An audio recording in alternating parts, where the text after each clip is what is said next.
Bonjour à tous, j'espère que vous allez bien. On se retrouve pour notre mise à jour quotidienne et aujourd'hui on va faire Bitcoin, Ethereum ainsi que Chainlink. Mais avant toute chose, n'oubliez pas de vous abonner à la chaîne si ce n'est pas déjà fait, c'est très important pour son développement. N'hésitez pas à liker les vidéos et à me dire en commentaire les altcoins que vous aimeriez que j'analyse. Allez, on commence. Pour Bitcoin, on s'est arrêté hier, on était presque revenu sur notre tunnel 4 heures et ce qu'on avait fait, c'est qu'au niveau de notre volume profile, on avait réintégré la value du mois précédent. Donc là, je suis en mensuel, on avait réintégré cette value ici et malheureusement pour le moment, on a un rejet de réintégration de cette value. Quand on regarde sur nos moyennes mobiles, on voit qu'on était bien dans un flux haussier, on était repassé au-dessus de notre 15 minutes, au-dessus de notre 5 minutes. Et dans la nuit, on a eu un retournement de tendance. On voit qu'on tenait bien le 5 minutes depuis quelques temps. On est repassé dessous.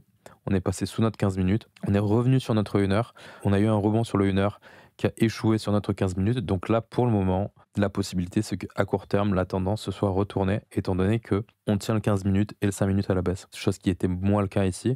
Là, on voit qu'on a un rejet assez franc du 15 minutes et qu'on break notre 1 heure à la baisse. Et ce qui reste intéressant, c'est qu'on est revenu sur une localisation assez propice à avoir un retournement parce qu'on est revenu combler ce fair value gap qu'on a en 1 heure ici sur les 110 000 $. La zone, elle est intéressante pour structurer quelque chose qui nous permettrait de faire un plus bas, plus haut ici et de venir, pourquoi pas, chercher notre tunnel 4 heures. Pour le moment, c'est pas ce qu'on est en train de voir, c'est-à-dire que le flux est baissier, on est repassé sous notre 1 minute. On est même en train de tenir des moyennes mobiles sur des unités de temps beaucoup plus courtes ici. Ça, par exemple, le bandeau qu'on a ici, là, en transparence, c'est du 15 secondes. Pour le moment, c'est vrai qu'il n'y a pas de signe de retournement, il y a juste une zone qui est intéressante. Au niveau des moyennes mobiles, il n'y a pas grand-chose de plus à dire, à part qu'on a ce retournement de tendance à court terme. Au niveau de notre volume profile hebdomadaire, on a échoué aussi à s'extraire de la value de la semaine précédente. On voit qu'on a réintégré cette value.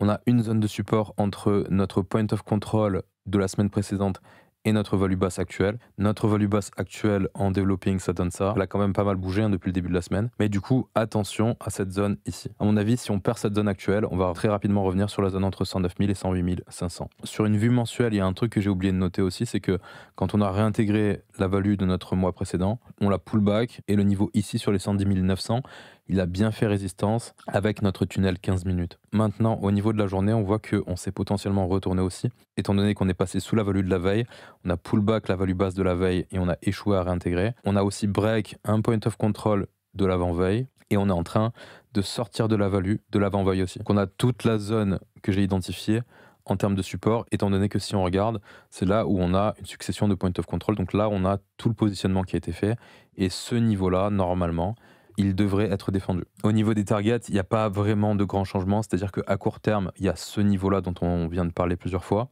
Et sinon, c'est vrai que si ça ne tient pas, à mon avis, on reviendrait très probablement faire un plus bas dans les fair value gap qui sont toujours ouverts entre 106 900 et 106 200. Et puis plus bas, on en a un entre 104 600 et 103 400. Et en cas de reprise haussière, là, on est en train de marquer de beaux déséquilibres dans le price action, que ce soit sur les 110 000, ou sinon on en a marqué un autre ici sur les 111 500. Donc ça, c'est des targets qui sont à court terme. Et après, évidemment, derrière, on a toujours notre tunnel 4 heures qui est en train de descendre sur les 113 290 et ce fair value gap sur les 114 000. Pour Ethereum, c'est pas fameux. On avait réussi à faire un nouveau plus haut ici, juste au-dessus de notre tunnel 1 heure. On avait créé une zone de déséquilibre en 1 heure ici, sur laquelle on aurait pu avoir une réaction. Bon, on est revenu dessus. On a eu une réaction juste en dessous, juste après l'avoir comblé. Réaction qui nous a ramené sur notre tunnel 1 heure, mais on voit qu'on a échoué à passer le 1 heure. On avait création d'un déséquilibre baissier ici, sur lequel on est revenu succinctement, mais on a été rejeté à la fois sur ce déséquilibre, plus notre tunnel 1 heure. Et on est reparti en tendance baissière. En plus, là, on crée des déséquilibres en 1 heure. On aura une zone, normalement, qui sera créée ici, à la fermeture de la bougie. Et on est revenu combler aussi une zone de déséquilibre ici en 1 heure, sur lequel on n'a pas eu de réaction encore. On est passé dessous et on est revenu sur notre tunnel 4 heures. La prochaine target qu'on aurait sur Ethereum, c'est notre niveau de pivot ici sur les 4284, avec notre EMA 204 heures au milieu de notre tunnel. Ici. Bon, après, c'est vrai que c'est de l'analyse court terme. Sur l'image d'ensemble, on est toujours dans une consolidation sous résistance, mais c'est juste que le price action, il est plus orienté à la baisse qu'autre chose.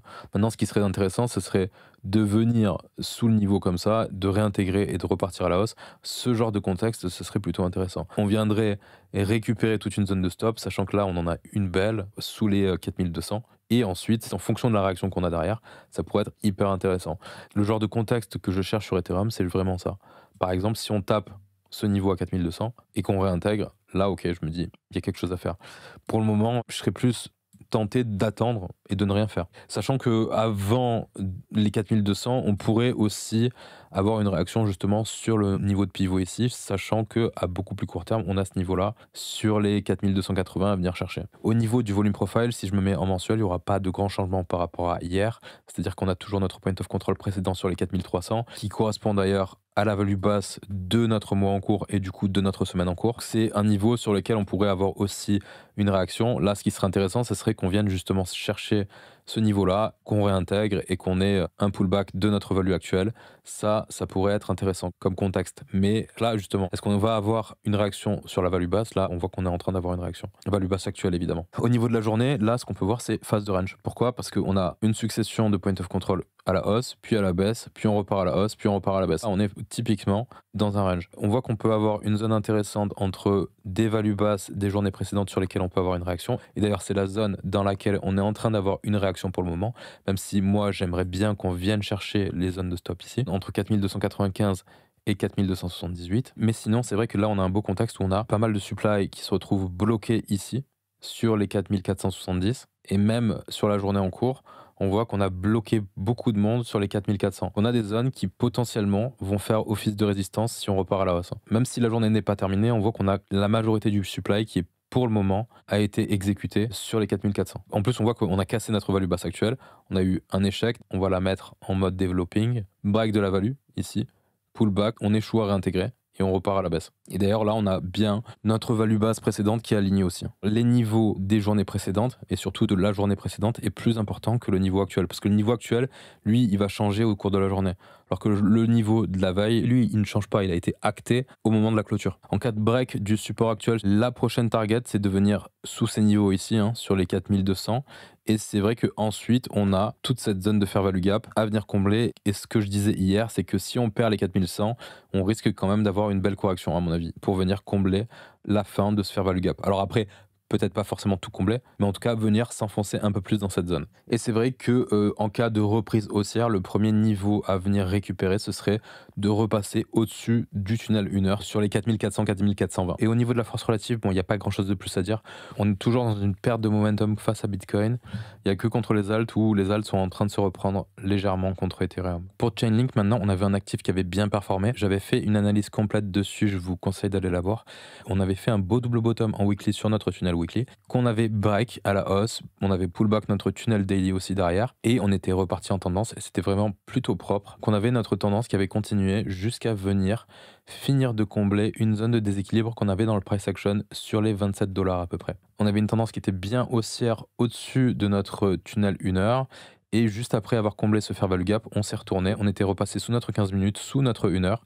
On voit qu'on a eu un break de structure. Sur ce break du tunnel 1 heure, on est venu finir de combler un fair value gap qu'on avait ici en 4 heures. On a eu une réaction haussière à ce moment-là, avec un prix qui essaye de repartir en tendance haussière. On en profite pour combler une zone de déséquilibre ici qu'on avait en 4 heures. Ça ne prend pas, on revient sur support ici. Notre 1 heure tient la tendance et on est revenu jusque dans notre 4 heures. Pour le moment, on est dans notre 4 heures, mais on a quand même un prix qui est orienté à la baisse, c'est-à-dire que notre 1 heure tient la tendance. En cas de break de notre tunnel 4 heures, on a un niveau de pivot qui se situe juste sur notre zone de price action ici, sur support, sur les 21,70 $, qu'on pourrait break notre 4 heures succinctement et venir retester ce niveau, sachant aussi qu'on a une belle zone de stop ici, sur les 21,36 $. Donc ça pourrait être intéressant d'avoir une continuation de cette correction pour venir taper ce niveau ici, venir chercher les stops et réintégrer derrière pour faire ce genre de pattern qu'on a l'habitude de voir.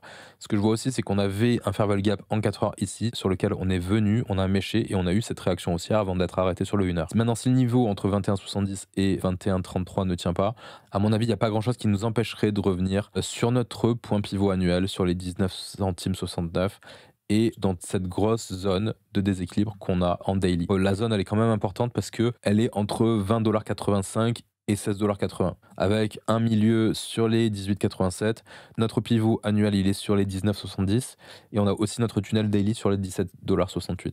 Notre daily, il est en confluence avec un niveau sur les points pivots ici. En termes de target baissière, on a 3 niveaux d'intérêt, 21,71, 19,66 et 17,57. On pourrait aussi prendre le milieu de la zone de fair value gap sur les 18,87. Au niveau du volume profile en trimestriel, actuellement, on est en train de passer sous le point of control de la value actuelle, qu'on risque de mettre pas mal de supply en perte. On voit qu'on a un beau gap ici sur les 20,32 $. Bon, c'est assez anecdotique. De toute façon, je pense que si on break les 21,72, on a ce trou dans le volume qui va nous ramener très rapidement sur les 19,70. Sinon, on peut voir qu'on a aussi notre value basse actuelle sur les 18,54, pas loin de notre point médian. Et c'est à peu près tout. Au niveau mensuel maintenant, on se situe sous le point of control du mois précédent sur les 24,23 $. C'est un niveau qui pourra faire résistance en cas de reprise haussière. On a la value basse précédente sur les 22,45 $. Si on break ce niveau qui correspond actuellement à notre EMA de 204 heures, ça voudrait dire qu'on s'extrait de la value du mois précédent. Donc c'est un signe plutôt baissier. Et en support, on pourrait aussi avoir les 20,10 $ en confluence avec notre niveau de pivot sur les 19,70 $. On a une confluence aussi de point of control qui sont assez proches de notre niveau médian sur notre fair value gap. Et sinon, au niveau de notre semaine, on est aussi orienté dans un flux baissier et on est en train de s'extraire des values des semaines précédentes. C'est à peu près la même chose sur une vue daily, c'est-à-dire qu'on est en train de marquer un point of control plus bas par rapport aux journées précédentes. Et là, actuellement, on voit qu'on vient de pull back la value basse d'une journée précédente. On pourrait avoir actuellement une réaction sur ce niveau, sachant que c'est un niveau qui est en confluence quasi parfaite avec notre EMA 204 heures. Maintenant, en l'état, c'est vrai que sur le price action, que ce soit en 4 heures ou en 1 heure, on pourrait être en train de marquer un gros déséquilibre baissier qui ferait office de localisation intéressante en cas de rebond. Maintenant, pour le moment, c'est vrai qu'il faut attendre la clôture de la bougie pour avoir la formation du déséquilibre, mais on pourrait déjà commencer à le marquer en 4 heures. On l'a ici, sur les 23 $. Et d'ailleurs, on a une zone aussi ici, sur les 23,47 $. On en a aussi une ici, sur les 23,71 $. Chainlink, de manière générale, il a quand même perdu pas mal de force contre l'USD. Et en effet, on voit qu'au niveau de la force relative, on est en sous-performance contre XRP. Pareil contre les alts, on est sur une tendance baissière depuis fin août. Contre Bitcoin, c'est pareil. Contre Ethereum, c'est pareil. Pour le moment, Chainlink, à mon avis, il faut laisser décanter un peu. Il faut voir ce qui se passe si on atteint des zones d'intérêt majeures et voir si on a des réactions intéressantes pour pouvoir se replacer sur Chainlink. Et voilà, j'ai fini pour aujourd'hui. J'espère que ça vous a plu. N'oubliez pas de vous abonner à la chaîne, de liker les vidéos et de mettre des commentaires. Je vais vous souhaiter une bonne soirée et je vous dis à la prochaine. Allez, ciao, ciao.